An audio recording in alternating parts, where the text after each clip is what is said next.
오늘 주일 12시 예배 오신 여러분들 한 사람 한 사람을 주님의 이름으로 사랑하고 축복합니다. 이 시간에 나오고 싶지만 나오지 못하는 많은 분들이 있고 또 미디어 교회를 통해서 예배를 드리는 분이 있습니다. 매주 토요일마다 우리가 정말 잘 시작했구나라는 생각이 드는데, 어제도 이제 강릉에서 또 이제 지방에서 거제도에서 많은 분들이 오셔서 예배를 드리는데, 그런 마음의 소원을 가지고 다시 교회 안으로 이렇게 들어오는 분들에 대해서 너무너무 감사하고, 또 이 자리에 없지만 같이 믿음을 나눌 수 있는 시간을 주심에 감사하는데, 우리 같이 한번 두 손을 흔들어서 주님의 이름으로 축복합니다 한번 인사합시다. 시작. 주님의 이름으로 축복합니다. 네, 감사합니다. 계속해서 여러분들에게 북콘서트에 대한 광고를 드리는 것은, 그 책을 통해서 우리 교회가 가지고 있는 생각과 우리 교인들 중에 아직 만나 교회에 대하여 잘 모르는 분들에게 교회를 좀 함께 책을 통해서 이야기할 수 있는 기회입니다. 특별히 만나 교회 등록한 지 얼마 안 되는 분들이 좀 많이 들으면 좋겠다는 생각이 들고요. 교회에서 우리들이 평생 함께 신앙생활할 믿음의 공동체를 우리들이 어떻게 만들어 갈까, 그런 마음을 가지고 여러분들이 함께 참석해 주시면 좋겠습니다. 계속해서 여러분들과 함께 베드로전서 말씀을 나누고 있고요. 오늘은 다시 너희에게 권하노니, 이런 말씀으로 함께 나누게 될 텐데, 우리가 매일 부르는 찬양이 있죠. 이 찬양을 제가 인터넷에서 보고 깜짝 놀랐는데 참 많은 교회에서 이 찬양을 부르고 있더라고요. 저희가 말씀을 강해하며 정말 영감을 가지고 처음에 만들었던 이 찬양이 그렇게 좋은 찬양이구나, 이런 생각을 하게 되었는데, 우리 말씀을 나누기 전에 성경을 가슴에 안고 우리 함께 찬양하고 말씀으로 들어가겠습니다. 내 삶에 들어온 주님의 말씀이 내게 빛이 되시니, 내 삶의 어두운 절망 가운데 소망 보게 하시네. 말씀이 주님, 말씀이 내게 역사하네. 말씀이 내게 살아있기를, 하나님 말씀을 듣겠나이다. 주님의 음성을 듣겠나이다. 주님의 말씀,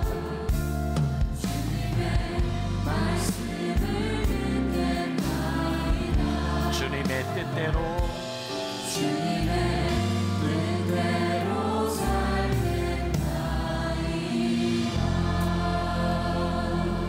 제가 1년에 한두 차례 정도 이렇게 말씀을 강해를 하고 있습니다. 이번에 특별히 여러분들 베드로전서를 여러분들이 전체적으로 꿰뚫어 볼 수 있는 시간이고요. 또 매주 여러분들에게 나누어지는 이 말씀 카드를 통해서 여러분들이 또 잊어버리겠지만 한번 말씀을 우리들에게 새기는 것은 굉장히 중요한 우리들의 신앙에 도움이 되는 일이라고 생각합니다. 같이 한번 노력하시고 이렇게 오시고, 또 성경 가지고 여러분들이 형광펜 하이라이트해서 여러분들 기억할 수 있도록 참여해 주시면 좋을 것 같아요. 제가 지난 추석에 안시성이라고 하는 영화를 여러분들에게 소개한 적이 있습니다. 그 영화를 이게 제가 재밌게 봤는데, 저에게 인상적이었던 건 영화가 개봉되기 전에 그 주인공이었던 조인성 씨를 어떤 기자가 인터뷰한 내용이었습니다. 기자가 이렇게 물었어요. 안시성이라고 하는 영화는 역사적인 결말이 빤한 영화인데 이 영화가 관객들에게 얼마나 흥미가 있겠습니까? 그때 조인성 씨가 아주 인상적인 대답을 했습니다. 이 영화는 우리가 뻔히 알고 있는 역사적인 사실입니다. 중요한 것은 우리가 알고 있는 이 사실을 어떻게 만들어냈는지 그 과정을 보는 게 흥미로울 것입니다.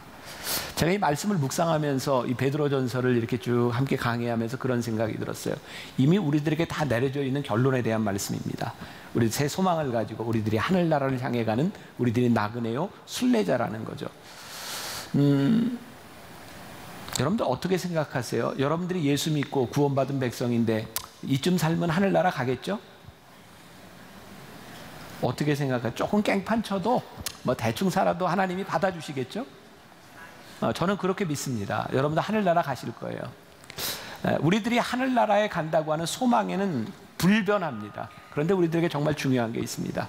우리들이 하늘나라에 갈 때 어떻게 가는가? 영광스러운 삶으로 우리들이 갈 수도 있고 수치스러운 삶으로 갈 수 있다. 그러니까 우리들에게 중요한 것은 결과가 아니에요. 이 과정을 살아가고 있는 우리들에게 주어진 일을 우리들이 어떻게 보는가. 오늘 베드로서 기자는 우리들에게 세 가지 권면을 하고 있습니다. 첫 번째 권면은 우리의 육신의 정욕을 거슬러 우리들에게 싸우라고 말씀하고 있거든요. 오늘 말씀해 보니까요, 11절에 사랑하는 자들아 거류민과 나그네 같은 너희를 권하노니 라고 되어 있어요. 여러분 베드로전서에는 나그네라고 하는 말이 많이 나오고 있죠. 거류민, 나그네 어떤 특징을 가지고 있나요? 그냥 우리들이 흔히 생각하기에 지나가는 사람이에요. 그러니까 거류민과 나그네는 지금 우리들이 지나가는 삶에 대해서 그렇게 큰 비중을 두지 않습니다. 여러분 요한복음 10장에 보면 선한 사마리아인의 비유가 나와 있습니다. 거기에 강도 만난 자를 제사장도 보고 지나가고 레위인도 보고 그냥 지나갑니다. 저에게 언뜻 그런 생각이 들었어요. 왜 저들은 강도 만난 자를 바라보고 그냥 지나갔을까? 지금 그들의 길에서 만난 강도 만난 자가 그의 삶의 목적이 아니라 내가 지나간다고 생각했으니 그냥 그렇게 쉽게 지나가지 않았을까?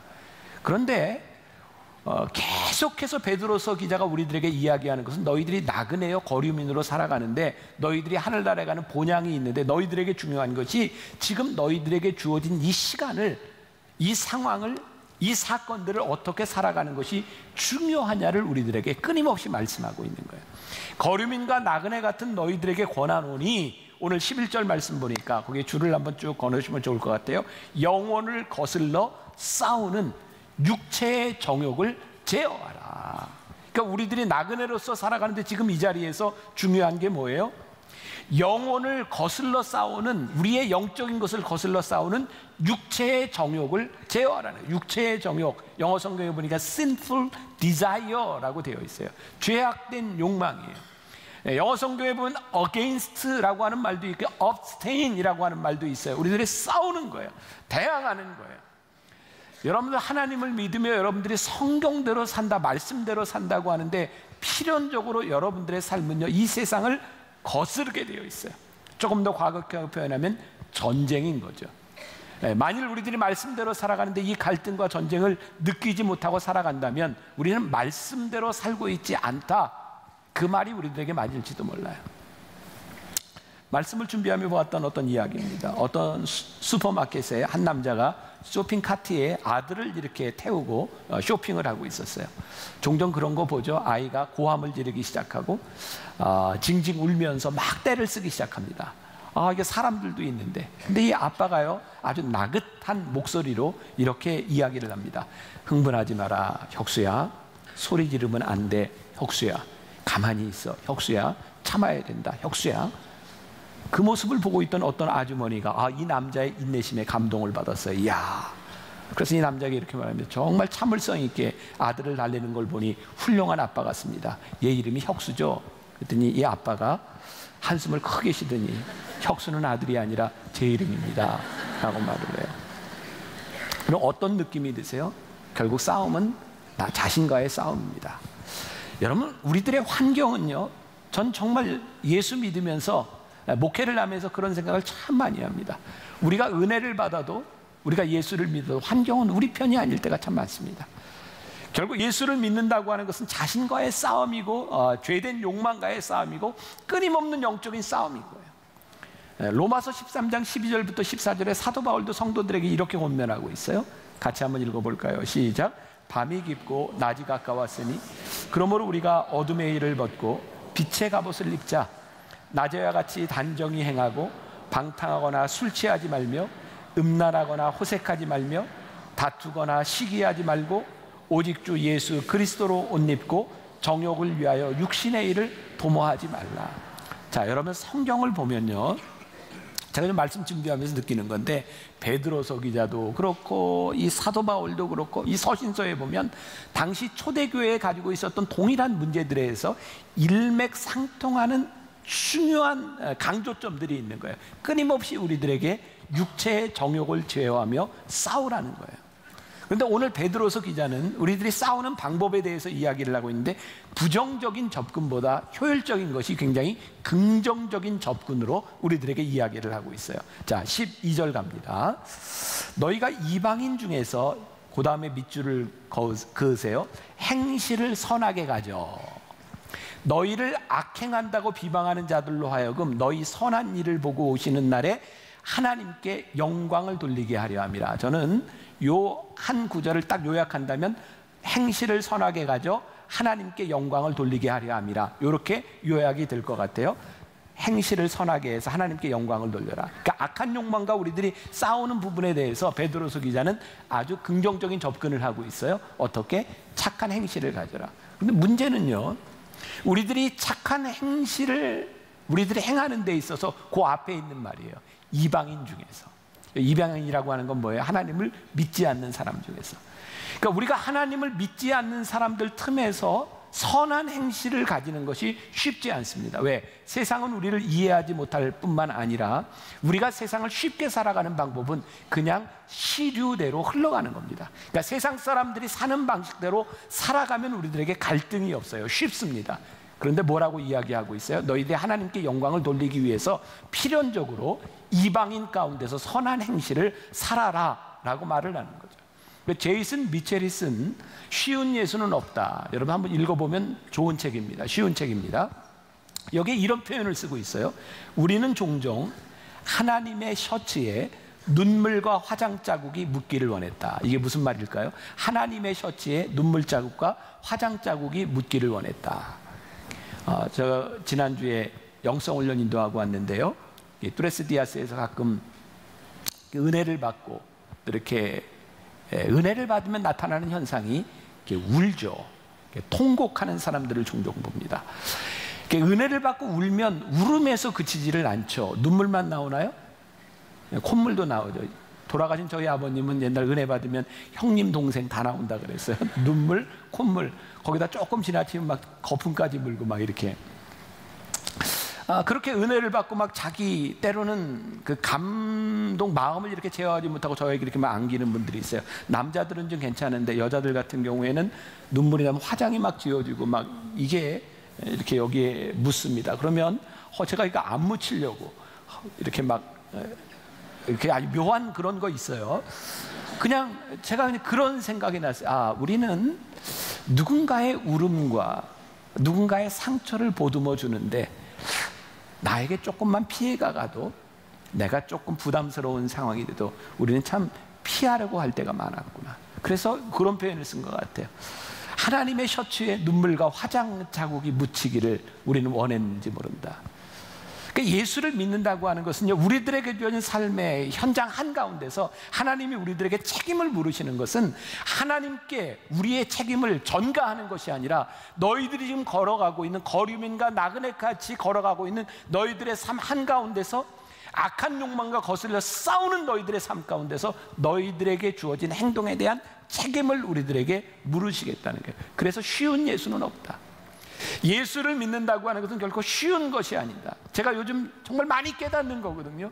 우리가 너무 쉽게 예수를 믿으려고 하니까 진리대로 살아가지 못하는 거예요. 진리대로 살아가는 것은 좁은 문으로 가는 거고요, 좁은 길로 가는 거고요. 예수를 믿는 것은 쉬운 일이 아닌데, 우리들이 그 길을 가는 이유는 그 길이 생명의 길이고 하나님께서 우리들에게 사명으로 주신 길이기 때문에 그 길을 가는 거죠. 이 베드로전서 말씀은 제가 설교 원고를 평신도들과 함께 나누고 묵상을 이렇게 나누었던 말씀이라 한 분의 묵상글을 여러분들에게 소개해 드립니다. 요 원고를 읽고 한 분이 이렇게 묵상글을 써주셨어요. 내가 주님을 인격적으로 만나고 있을 때 세월호 사건이 터졌다. 내 큰아이가 고3이고 둘째가 중2였다. 뉴스를 보고 가슴이 미어지는 것 같았다. 나는 내 기도 시간에 주님께 물었다. 주님, 왜 그러세요? 주님은 왜 일하지 않으세요? 사탄은 지금도 자신의 일인 믿는 자와 믿지 않는 자들을 미혹하고 유혹해서 이렇게 사건을 통해 자신의 백성들을 확장시켜 나가는데, 대체 주님은 무엇을 하고 계신 건가요? 저 수백 명의 학생들의 생명은 어찌하고 왜 이런 일이 나도록 두고만 보셨습니까? 속상할 만큼 상해 있어 막 울며 기도했을 때 주님이 환상을 보여주셨습니다. 그 환상은 주님이 그 세월호를 안고 큰 소리로 우시는 것이었습니다. 주님 왜 우세요? 주님이 말씀하셨습니다. 내 일꾼 300명을 너희에게 보냈건만 너희는 너희 욕심을 채우기 위해 내 일꾼 300명을 내게로 도로 돌려보내는구나. 너희 아비들은 돈을 사랑하여 수많은 옳지 못한 방법으로 재물을 모으고 마침내 이단들과 손을 잡고 자신의 영토가 그들에게 점령되어 가는 것을 모르고 행한 결과가 무엇이냐? 너희들이 그런 일을 할 때 교회는 무엇을 위해 일하였느냐? 이 땅에 거짓된 진리가 뿌리내리지 못하게 내게 기도한 적이 있더냐? 나는 너희들에게 수없이 말했지만 돈을 사랑하는 너희들의 귀에 내 말은 들리지 않았던 것은 아니냐? 나는 이 말씀에 아무 말도 하지 못했다. 아버지들의 선한 행실이 아닌 돈의 노예가 된 결과로 생긴 이 일을 누구에게 탓하겠는가? 이제 3년이 넘는 시간이 지나서 우리가 조금은 객관적으로 이야기할 수 있을 것 같아요. 우리는 그 사건을 두고 누구의 잘못인가? 우리는 많이 지적도 하고 많은 논쟁들이 있었어요. 근데 결국 이 많은 문제의 본질 가운데는 돈을 사랑했던 사람들의 욕심이 가장 중요한 원인이었는지 몰라요. 그리고 일이 그렇게 되도록, 이 세상이 그렇게 되도록 교회는 무엇을 했는가? 어쩌면 우리들이 하늘나라에 가겠지만 수치스럽게 우리들이 하나님 나라에 갈 수도 있겠다. 하나님께서 우리들에게 주어진 우리 거류민과 나그네 같은 우리의 삶의 여정 가운데, 오늘 우리의 삶 가운데 주어진 일 가운데 우리는 무엇을 하고 있는가? 그래서 베드로서 기자는 그 시대를 살고 있었던 사람들에게 너희들이 이방인 가운데서 선한 행실을 가져 하나님 아버지의 영광을 나타내게 하라고, 영광을 볼 수 있도록 하라고 우리들에게 말씀하고 있죠. 악한 자들과 함께 살아가는 우리들의 삶에 선을 행한다는 것은 쉽지 않습니다. 그런데 우리들에게 그렇게 살아가라고 말씀하고 있는 거죠. 두 번째 권면, 주를 위하여 순복하라. 주를 위하여 순복하라. 이 말씀도 참 어렵더라고요. 13절 말씀 보겠습니다. 같이 읽습니다. 인간의 모든 제도를 주를 위하여 순종하되 혹은 위에 있는 왕이나 그리고 점점점점 이제 총독들에게나 이렇게 되어 있어요. 여러분, 예수를 믿는 우리들에게 인간이 가지고 있는 제도는 어떤 건가요? 여러분, 하나님을 믿으면서 인간이 만들어 놓은 제도들을 따라가는 것이 쉽지 않습니다. 인간들이 만들어 놓은 제도들은 필연적으로 우리들의 영적 생활과 충돌이 되는 일들이 참 많습니다. 그런데 인간 제도들에 대하여 순종하라고 말씀하고 있어요. 저에게 이 말씀은 이렇게 들렸어요. 우리들이 이 세상 가운데서 정의와 공의와 하나님의 말씀을 가지고 충돌하는 것, 그것보다 더 중요한 것이 있는데 여기에 순종을 하는데 어떻게 순종하냐면 이유가 뭐냐면 주를 위하여라고 하는 말이었어요. 우리들이 정의와 공의를 외칠 수 있지만 더 중요한 것이 주를 위하여 우리들이 참아낼 수 있는 일은 무엇인가? 그러니까 세상과 충돌하는 것도 중요한데 충돌보다 우리들이 주를 위하여 참아내며 이 세상을 변화시킬 수 있는 일은 무엇인가를 우리들에게 이야기하는 것은 아닐까? 여러분, 주를 위하여 살아가는 우리들에게 있어서, 아니 하나님을 믿는 우리들에게 있어서 이 세상 제도가 우리를 얼마나 힘들게, 여러분들 많은 시험들이 주일에 치러지고 있고요. 우리들이 신앙생활을 잘하려면 주일을 포기하든지 시험을 포기해야든지 할지도 몰라요. 예수를 믿으면서 우리들이 믿음을 지킨다고 하는 것이 얼마나 어려운 일인가요? 우리들이 주일을 지키는 것도, 시간을 정해놓고 예배를 드리는 것도 그렇게 쉽지 않은 거예요. 주를 위하여라고 하는 말이 저에게 이렇게 해석이 되기 시작했어요. 여러분들의 공감이 될지 모르겠어요. 다니엘의 세 친구 있죠? 다니엘의 세 친구는 하나님을 잘 믿는 신실한 사람들이었어요. 유대에서 포로로 잡혀서 바벨론에 끌려갔어요.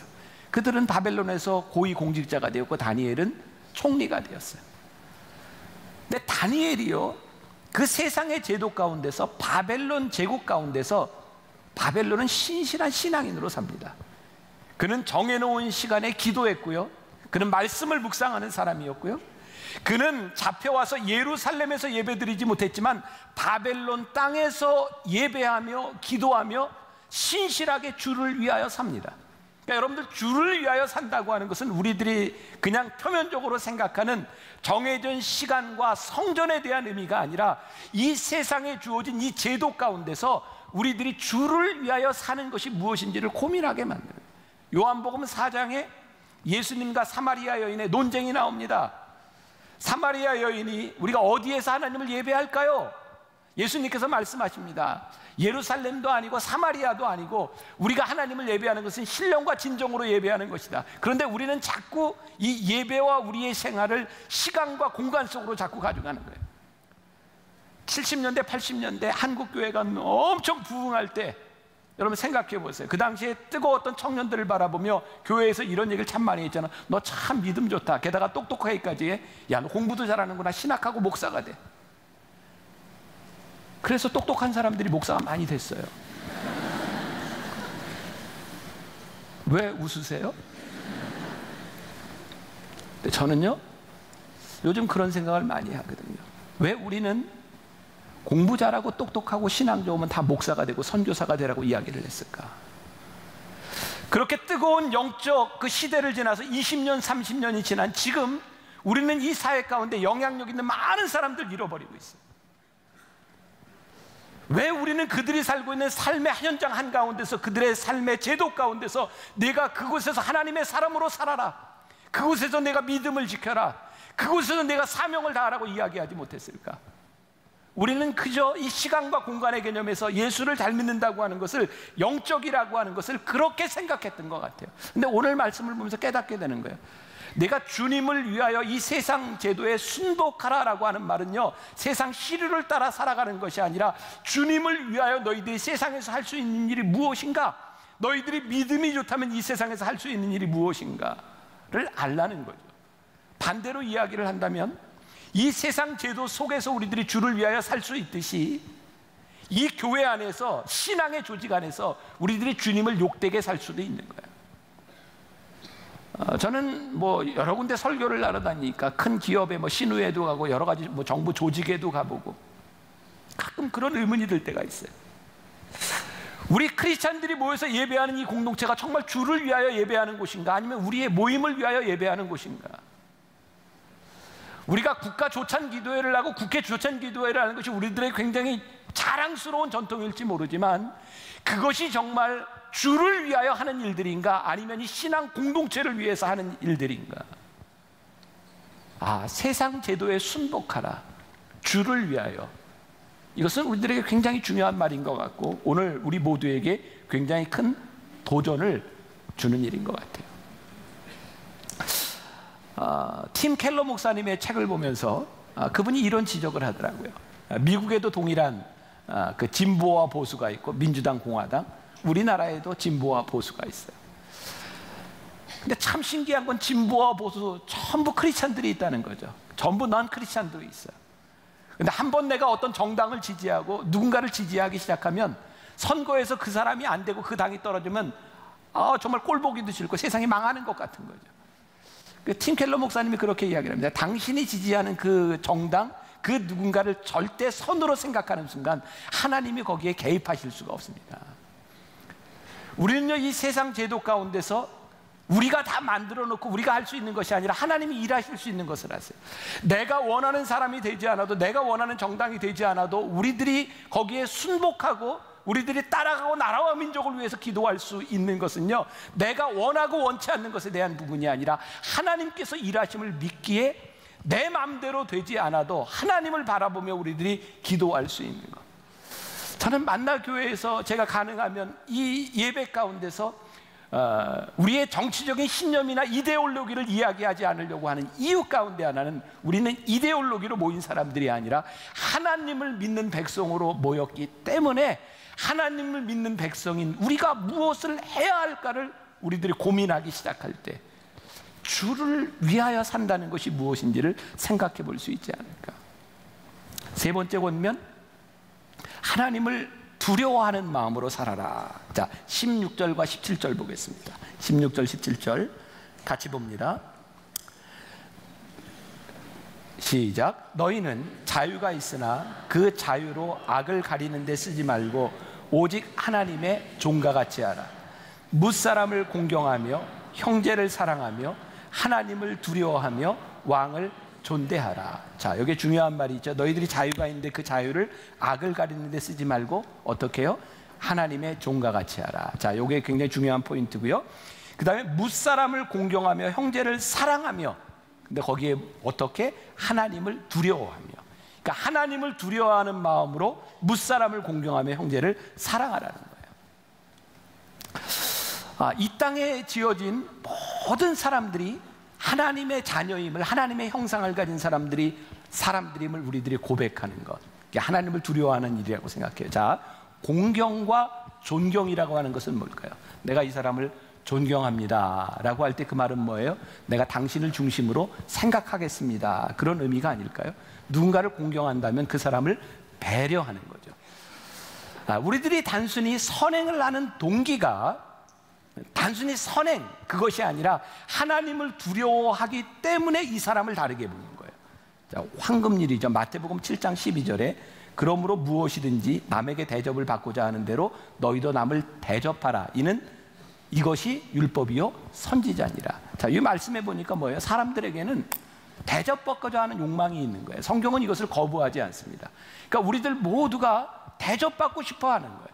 이것이 잘못된 것은 아니에요. 그런데 세상의 원리와 하나님을 믿는 사람의 원리가 무엇이 다른가? 세상은 대접받기를 원해서 대접을 받으려고, 제가 지난주에도 뭐 갑질 이런 이야기 하는데 우리들 요즘 흔히 이야기하는 게 재벌 2세들의 갑질 아니에요?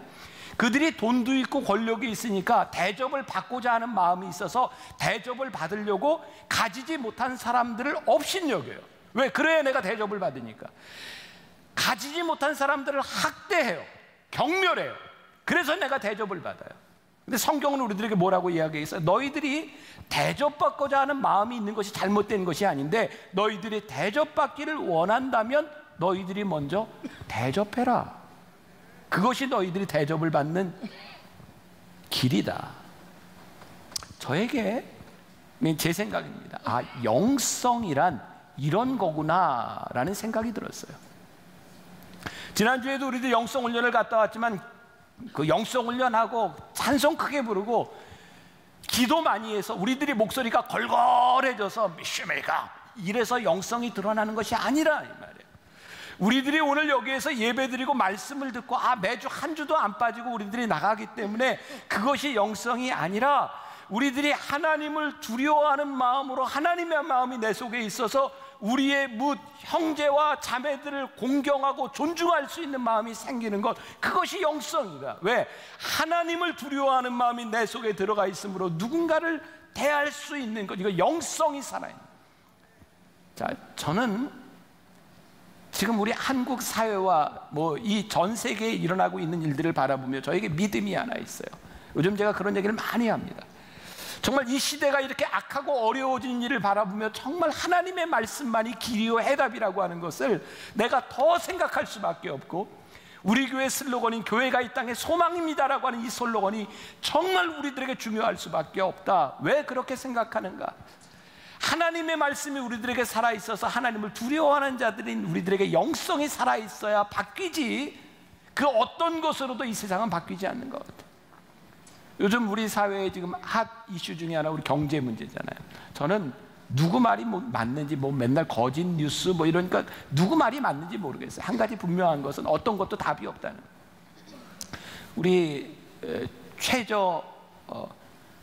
용어가 뭐죠? 우리 최저임금 때문에 우리들은 이게 기업이 어떻게 어려워진다고 이렇게 얘기를 하는데, 어떤 또 대기업 같은 데서는요 최저임금에 52시간 딱 시간을 정해놓으니까 오히려 그것만 지키면 회사에 유익이 되는 데도 있대요. 그런가 하면 이것 때문에 어려움을 당하는 사람들도 있어요. 참, 이 정부가 나쁘게 하려고 법을 만들겠습니까? 좀 잘 살아보자고, 좀 같이 좀 먹고 살자고 이렇게 법을 만들어 놓으면 기기묘묘하게도 또 그 법을 빠져나가는 법을 만들어요.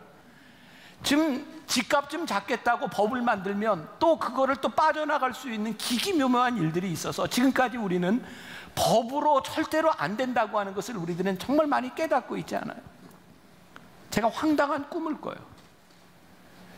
이 빈부의 격차와 양극화를 해소할 수 있는 문제는 절대로 법의 문제가 아니라 영성에 대한 문제다. 왜일까요? 제 속에 그런 마음이 드는 거예요.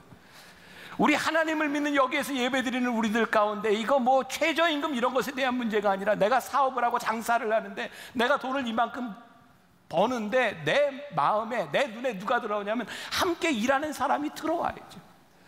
하나님의 마음으로 그들이 보이기 시작할 때 그들을 위하여 내가 나눌 수 있는 마음이 생겨야 이 문제가 해결이 되지. 이걸 법으로 정해놓는다고 악한 인간이, 왜 인간이 법을 만들어요? 성악설 아닙니까? 인간을 악하다고 보니까 이것을 법으로 뭔가 하려고 하는데 법으로 이게 고쳐지지 않는 거예요. 제가 너무 황당한 꿈을 꿉니까? 지금 우리나라의 집값이 많이 올라가는 것 때문에 집값을 좀 제한한다고요. 특히 분당 서울 사람들 다 해당되잖아요. 여러분 부자 됐잖아요. 집값 올라가서 집 있는 사람들이죠. 그래서 집값을 안 오르도록 이렇게 제한을 해놨더니 뭐 이렇게 뭐 퍼센트에 뭐 몇 년 이랬더니 이제 어떤 문제가 생겨요. 내가 못 얻을 거, 이제 못 받을 거 대비해서 전세를 아예 확 올려서 받는다. 그러니까 이게 법으로 해결되지 않는 거죠. 제 속에 그냥 황당한 꿈을 꾸는 거예요. 우리 예수 믿는 사람들 중에 내가 조금 남들보다 여유 있다면 남들이 전세값 많이 받을 때 나 조금 좀 받고 좀 가면 안 될까? 여러분 막 속으로 그러죠. 목사님 집 없으니까 하는 얘기, 집 있어봐요. 그런 얘기 하는. 저 집 없으니까 전 자유롭게 이런 얘기 할 줄 몰라. 저 전세 줄 것도 없고.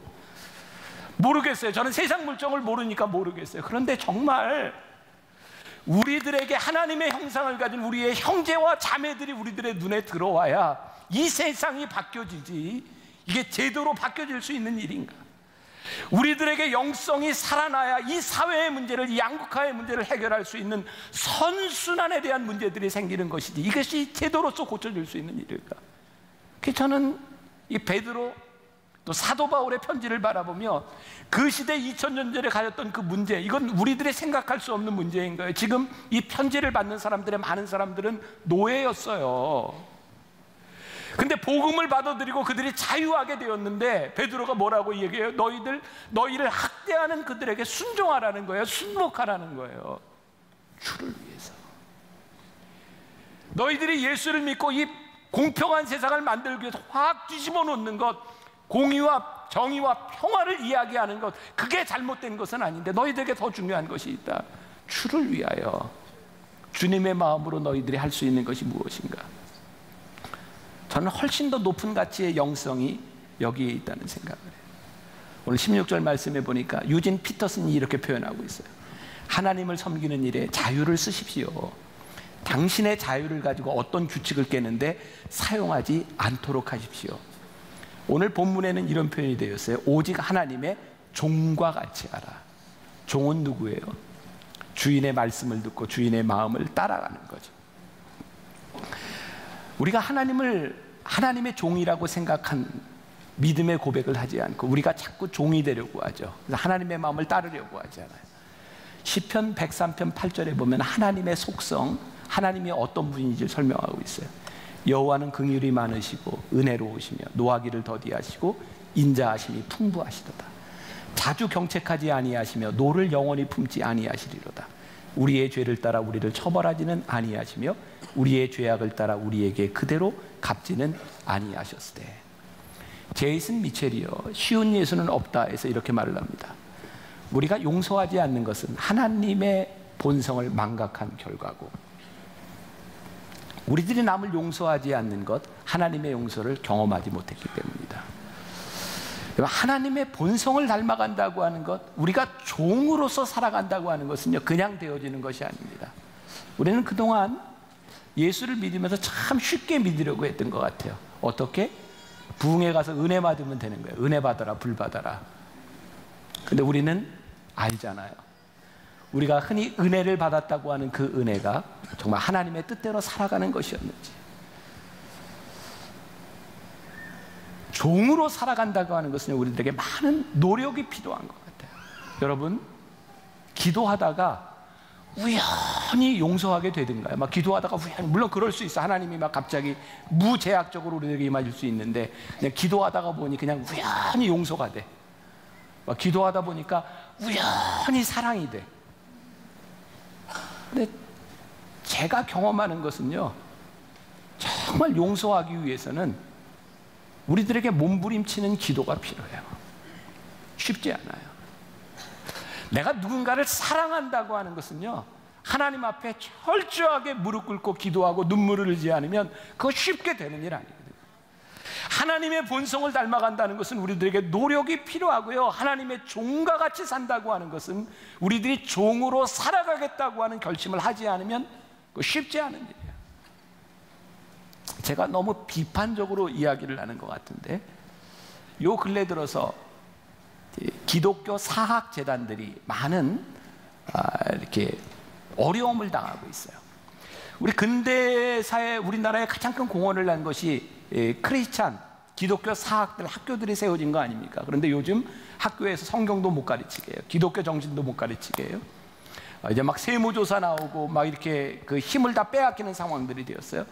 그래서 사학재단에 있는 많은 사람들이 또 우리 기독교 계통 안에서 이거 우리 지켜야 된다, 그런 운동도 하고 권리를 찾자라고 하는 운동도 하죠.